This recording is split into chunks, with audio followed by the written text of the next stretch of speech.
Hai semua, selamat datang di channel Baca Saham. Pada video ini, kita akan membahas satu saham yang merupakan market leader dan perusahaannya bisa dikatakan sebagai perusahaan skala internasional.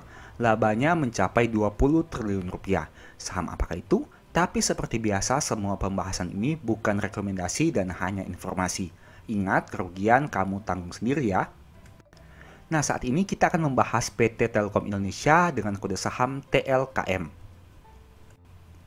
Kita lihat sekilas untuk bisnis digital Telkomsel yang merupakan salah satu anak usaha Telkom yang menyumbang profit paling besar dari perusahaan ini. Di sini ada beberapa segmen. Yang pertama adalah pendapatan bisnis digital, penggunaan data juga, traffic data, perangkat 3G atau 4G, dan BTS on air. Nah, teman-teman bisa baca di sini bahwa Telkomsel ini tetap fokus pada bisnis digital sebagai pendorong dan pertumbuhan dan berkontribusi 80% dari total pendapatan, yang berarti mayoritasnya disumbang oleh anak usaha ini.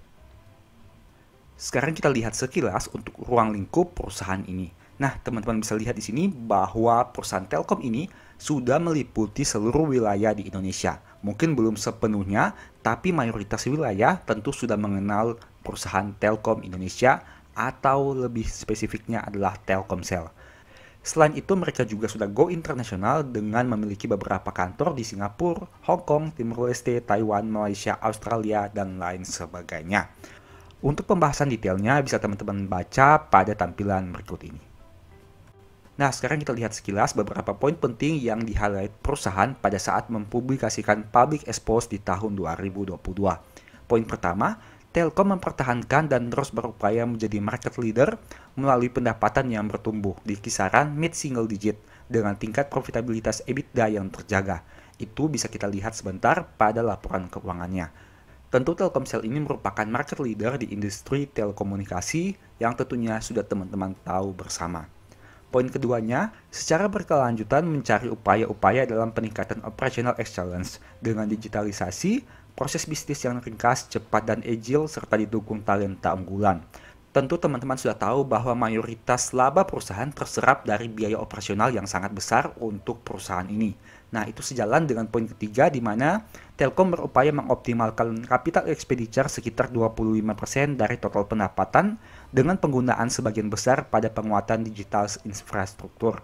Nah, ini juga berkaitan dengan poin kedua tadi, di mana perusahaan ini menurut saya pribadi akan berupaya untuk membuat semakin efisien dalam penggunaan biayanya sehingga labanya bisa semakin besar di kemudian hari. Karena perusahaan Telkom ini merupakan salah satu perusahaan yang memakan biaya operasional yang sangat besar. Sekarang kita lihat probabilitas saham TLKM dalam 10 tahun terakhir, di mana mayoritasnya akan mengalami peningkatan pada bulan Desember dengan probabilitas yang mencapai 89%. Sebaliknya pada bulan Agustus hingga Oktober, saham ini cenderung mengalami penurunan dengan probabilitas kenaikan yang hanya 44% saja. Kemudian kita bahas dari laporan keuangannya yang dinyatakan dalam miliar rupiah. Poin pertama adalah jumlah aset yang mencapai 275 triliun rupiah yang sedikit mengalami penurunan dibanding tahun sebelumnya, yang mana mayoritas berasal dari aset tetap sebanyak 173 triliun rupiah. Saldo kasnya sendiri berjumlah 31,9 triliun rupiah. Sekarang kita bandingkan saldo kasnya yang berjumlah 31 triliun dengan total liabilitasnya yang mencapai 125 triliun. Tentu saja saldo kas perusahaan tidak cukup untuk mengcover seluruh hutang perusahaan. Nah, mayoritas hutang perusahaan berasal dari pinjaman jangka panjang dan pinjaman lainnya sebanyak 27 triliun rupiah. Ada juga hutang usaha pihak ketiga sebanyak 18 triliun rupiah. Hal ini harus dipertimbangkan apalagi untuk pinjaman jangka panjang dari bank, karena tentu saja hal itu akan menyebabkan beban bunga yang semakin besar. Kemudian kita bahas dari sisi ekuitasnya yang berjumlah 129 triliun rupiah yang dinominasi oleh saldo laba yang belum ditentukan penggunaannya. Kemudian kita bahas dari aspek laba ruginya. Pendapatan usaha perusahaan naik dari 143 menjadi 147 triliun rupiah. Nah, tapi ada yang disayangkan di sini, meskipun terjadi kenaikan pendapatan yang cukup besar, adanya kenaikan juga dari beban penyusutan dan amortisasi. Dari 31,8 triliun naik menjadi 33,2 triliun. Selain kenaikan dari beban penyusutan dan amortisasi, ada juga kerugian yang belum direalisasikan dari perubahan nilai wajar atas investasi. Dari yang awalnya profit 3,4 triliun menjadi rugi 6,4 triliun di tahun 2022. Apakah hal ini berkaitan dengan investasi Telkom di Goto?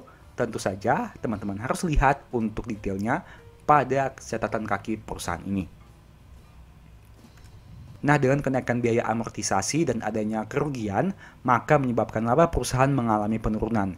Dari 24,7 turun menjadi 20,7 triliun di tahun 2022 ini. Ini sangat disayangkan karena adanya kerugian yang belum direalisasikan atas investasi. Sekarang kita bahas untuk historical EPS-nya, di mana kinerja Telkom mengalami penurunan dibanding tahun 2021. Begitu juga dengan tahun 2020, yang mana kinerja di tahun 2022 belum bisa sebaik 2 tahun sebelumnya. Untuk aspek dividen, saham ini tidak diragukan lagi, di mana mereka terus membagi dividen setiap tahun setidaknya dalam beberapa tahun terakhir. Dividen yield-nya sekitar 3,6%, PER-nya 19,5 dengan PBV 3,1 kali. Di mana dengan modal 1.304, saham ini dijual lebih mahal dengan angka 4.100. NPM 14% dengan ROE 16%. Angka yang bisa dikatakan masih cukup memuaskan, tapi DER-nya sudah cukup tinggi dengan angka 97%. Untuk kinerja harga saham dalam 5 tahun terakhir masih turun 3,3%, sempat di 4.850, tapi sempat juga di 2.450. Kemudian kita bahas dari historical PBV, rata-rata PBV dalam 3 tahun terakhir sekitar 3,35 kali, dan saat video ini dibuat, bisa dikatakan sedikit berada di bawah rata-rata PBV-nya. Dulu, sempat diperdagangkan hingga di atas PBV 4 kali, tapi sempat juga turun hingga ke PBV di bawah 2,55 kali. Demikianlah pembahasan saham TLKM. Selalu ingat bahwa video ini bukan rekomendasi dan hanya informasi. Segala risiko kerugian menjadi tanggung jawab kamu sendiri. Nah, sebagai informasi, apabila kamu tertarik mempelajari cara analisa laporan keuangan dengan lebih detail, mungkin ebook ini bisa membantu. Untuk detail pembahasannya, silahkan teman-teman baca pada tampilan berikut ini. Ada juga file Excel yang berfungsi sebagai fitur screening laporan keuangan secara otomatis. Apabila tertarik melakukan pembelian ebook baca saham, silahkan chat saja di nomor WA yang tercantum ini. Oke, sekian video ini, semoga bermanfaat. Thank you.